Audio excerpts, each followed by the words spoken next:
దశాబ్దాలకు పైగా ప్రజాసేవలో ఉన్న శ్రీ కొనకళ్ళ నారాయణరావు గారిని ముఖ్యమంత్రి శ్రీ చంద్రబాబు నాయుడు గారు 2024 సెప్టెంబర్ 25వ తేదీన ఏపీఎస్ఆర్టీ చైర్మన్ గా నియమించారు. 2014 రాష్ట్ర విభజన బిల్లుపై చర్చ సందర్భంగా లోక్సభలో జరిగిన తొక్కిసలాటలో గుండెపోటుతో కొప్పుకోనిపోయారు.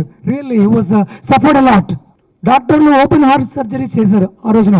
2013 ఉత్తరాఖండ్ వరదల్లో చిక్కుకుపోయిన తెలుగు వారిని రక్షించేందుకు చంద్రబాబు నాయుడు గారి ఆదేశాల మేరకు 2 వారాలకు పైగా ఆ రాష్ట్రంలో సహాయ కార్యక్రమాల్లో పాల్గొని తెలుగు వారినందరినీ స్వస్థలాలకు చేర్చడంలో విశేష కృషి చేశారు. ఆక్వా సెక్టార్ లో తనదైన ముద్ర వేసిన శ్రీ కొనకళ్ళ నారాయణరావు గారు 1999 సంవత్సరంలో తెలుగుదేశం పార్టీలో చేరి అంచెలంచెలుగా పార్టీ జిల్లా ఉపాధ్యక్ష పదవి నుంచి జాతీయ ఉపాధ్యక్ష వరకు పలు పదవుల్లో పనిచేశారు. 2009-2014 సంవత్సరాల్లో మచిలీపట్నం లోక్సభ సభ్యుడిగా వరుసగా ఎన్నికయ్యారు. 2024 ఎన్నికల్లో కూటమి కోసం లోక్సభ సీటును వదులుకుని ఉమ్మడి అభ్యర్థి విజయానికి కృషి చేశారు. ఉమ్మడి ఆంధ్రప్రదేశ్ రాష్ట్ర గౌరవ సంఘం అధ్యక్ష పదవితో పాటు రాష్ట్ర స్థాయిలో పలు పదవుల ద్వారా ప్రజలకు సేవ చేశారు. 30 ఏళ్ల పాటు Machilipatnam RTC depot NMU national Mazdoor union గౌరవ అధ్యక్షుడిగా కూడా పనిచేశారు. Thank you. Now I welcome to the honourable chief guest Shri Konakalla Narayanarao garu to give your valuable advice. Thank you sir. Welcome sir. ఈరోజు గణతంత్ర దినోత్సవ వేడుకల్ని జరుపుకున్నందుకు, దానికి ముఖ్య అతిథిగా నన్ను పిలిచినందుకు అందరికీ కూడా హృదయపూర్వకమైన నమస్కారాలు. స్వాతంత్ర వచ్చిన తర్వాత డాక్టర్ బిఆర్ అంబేద్కర్ గారి సారథ్యంలో మన రాజ్యాంగాన్ని మనము నిర్మాణం చేసుకున్నాం. 1950 జనవరి 26వ తారీఖున నుంచి రాజ్యాంగం అమల్లోకి వచ్చింది. మన రాజ్యాంగం ఎంత పవిత్రమైందంటే ప్రజాస్వామ్యానికి అత్యధిక ప్రాధాన్యత ఇస్తూ, భారతదేశంలోని అన్ని వర్గాలకి కూడా ప్రాధాన్యత కల్పిస్తూ, ఈ రాజ్యాంగం వల్ల ఏ ఒక్కరికి కూడా అన్యాయం జరగకుండా ప్రపంచ దేశాలు మెచ్చుకునే విధంగా రాజ్యాంగాన్ని నిర్మించుకోవడం జరిగింది. రాజ్యాంగం అంటే ప్రజాస్వామ్యాన్ని కాపాడుకుంటాం. ఈ రాజ్యాంగాన్ని లోబడే భారతదేశంలో ఉన్న ప్రతి పౌరుడు కూడా నడుచుకోవాలి, గౌరవించాలి. రాజ్యాంగాన్ని అతిక్రమించితే అది నేరం, చాలా పెద్ద నేరం. రాజ్యాంగాన్ని అతిక్రమించకూడదు. రాజ్యాంగంలో ఏం రాశారో దాన్ని మాత్రమే మనం అనుసరిస్తూ గౌరవిస్తూ నడుచుకోవాలి. ఫర్ ఎగ్జాంపుల్, అవినీతి, లంచగొండితనం, ఇవన్నీ కూడా రాజ్యాంగ అతిక్రమణ కిందే వస్తాయి. ఓటుకు అమ్ముడుపోయినా కూడా రాజ్యాంగ ధిక్కరణే, ఓటు కొన్నా కూడా రాజ్యాంగ ధిక్కరణే, అది చూస్తూ కూర్చున్నా కూడా రాజ్యాంగ ధిక్కరణే.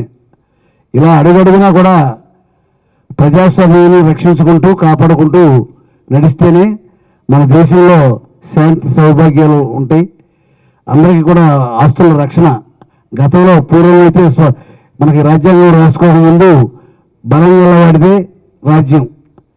ఎవరైనా కూడా భూములు లాక్కుని సొంతం చేసుకోవచ్చు, ఆధిపత్యం చెలాయించవచ్చు. అటువంటి రాక్షస ప్రవృత్తి కలిగినటువంటి ఆ రోజులకి చరమగీతం పాడి రాజ్యాంగాన్ని నిర్మించుకొని రాజ్యాంగంలో ఏది చేయొచ్చు ఏది చేయకూడదు అనేది చాలా స్పష్టంగా రాసుకున్నాం. మరి దాన్ని గౌరవించడం కోసమే ఈ గణతంత్ర వేడుకలు జరుపుకుంటూ ఉంటాం. మన బాధ్యతలు తెలుసుకోవడం కోసమే. స్వాతంత్ర పోరాటంలో అనేక మంది ప్రాణాలను తెగించి స్వాతంత్ర పోరాటం చేసి మన రాజ్యానికి స్వాతంత్రం తీసుకొచ్చారు. అంతకుముందు బ్రిటిష్ వారి పరిపాలనలో, మొఘలాయుల పరిపాలనలో మన భారతదేశం దాస్య శృంఖలాల్లో బానిసత్వంతో స్వాతంత్రం లేక మరి అవలంబించారు. అటువంటి భారతదేశానికి స్వాతంత్రం తీసుకురావడం కోసం మహాత్మా గాంధీ, జవహర్లాల్ నెహ్రూ, సుభాష్ చంద్రబోస్, అల్లూరి సీతారామరాజు అనేక మంది వారి వారి పందాలో పోరాటం చేసి మనకు స్వాతంత్రం తీసుకొచ్చారు. ఇవాళ రోజున మన రాజ్యాన్ని మనం పరిపాలించుకోగలుగుతున్నాం, మన రాజ్యాంగాన్ని మనం అమలు చేసుకోగలుగుతున్నాం అంటే కారణం మనకు స్వాతంత్రం రాగబట్టే. స్వాతంత్రం లేకముందు మనకు రాజ్యాంగం లేదు, మనకు పరిపాలన లేదు. వాళ్ళు ఎలా పరిపాలిస్తే, వాళ్ళు ఎలా చేస్తే అదే పరిపాలన కింద ఉండేది. అటువంటిది చాలామంది ప్రాణాలు త్యాగాలు చేసి ఈ స్వాతంత్రాన్ని సాధించుకున్నాం. దీన్ని బట్టి మనకు అర్థం అవ్వాల్సింది ఏంటంటే, ఏదైనా సరే మనకు అన్యాయం జరుగుతున్నప్పుడు పోరాడే మనస్తత్వం కూడా కావాలి. ఆ రోజున వాళ్ళు పోరాడకపోతే ఇవాళ మనకు స్వాతంత్రం లేదు. స్వాతంత్రం లేకపోతే దాస్య శృంఖలాల కింద ఇంకా మనం నలిగిపోతూ ఉండేవాళ్ళం. మరి అటువంటి పోరాటం కూడా మీరు చదువుకోబోయి మీరంతా కూడా భవిష్యత్తులో ఐఏఎస్ ఐపీఎస్లు కావాలనే ఆశ మా అందరిది కూడా. మీరు ఐఏఎస్ ఐపీఎస్లు అయితే మీరు రాజకీయ నాయకులు తప్పు చేసినా కూడా మీరు చేయటానికి వీల్లేదు. ఐఏఎస్ వ్యవస్థ ఐపీఎస్ వ్యవస్థ అంటే రాజకీయ నాయకులు తప్పు చేసినా ప్రజలు తప్పు చేసినా కూడా దాన్ని సరిదిద్దాల్సిన బాధ్యత, సక్రమైన మార్గంలో నడపాల్సిన బాధ్యత మీ ఐఏఎస్ ఐపీఎస్ అధికారులది. దీన్ని సర్దార్ వల్లభాయ్ పటేల్ గారు పెట్టారు. అంతకుముందు ఉన్న వ్యవస్థలో లోపభూయిష్టంగా ఉంటే అది తీసేసి ఐఏఎస్ ఐపీఎస్లు పెట్టారు. ఇది రాజకీయ నాయకులకు అతీతంగా, రాజకీయ పార్టీలకు అతీతంగా రాజ్యాంగానికి మాత్రమే లోబడి పనిచేస్తుంది. మీరు కూడా భవిష్యత్తులో ఎవరినైనా సరే మీరు ఎవరికి భయపడాల్సిన పని లేదు. రాజ్యాంగానికి మాత్రమే భయపడాలి, రాజ్యాంగాన్ని మాత్రమే గౌరవించాలి. మరి అటువంటి విద్యను మీరు అభ్యసించబోతా ఉన్నారు. మీరంతా కూడా భవిష్యత్తులో పోరాట యోధులుగా, దేనికి పోరాటం? ప్రజాస్వామ్యాన్ని రక్షించడం కోసం పోరాటం. ఎవరైనా కూడా ప్రజాస్వామ్యాన్ని నాశనం చేయాలని చూస్తే వాళ్ళ నుంచి ప్రజాస్వామ్యాన్ని కాపాడాలి. ఎవరినైనా ఎదిరించాలి, ముఖ్యమంత్రినైనా ఎదిరించాలి, ఎవరినైనా ఎదిరించాలి. ఎదిరించి ఈ రాజ్యాంగాన్ని కాపాడుతూ ప్రజలకు న్యాయం చేస్తారని చెప్పి కోరుకుంటూ గణతంత్ర వేడుకల సందర్భంగా మీ అందరికీ కూడా హృదయపూర్వకంగా అభినందనలు తెలియపరుస్తూ సెలవు తీసుకుంటున్నాను. ధన్యవాదాలు.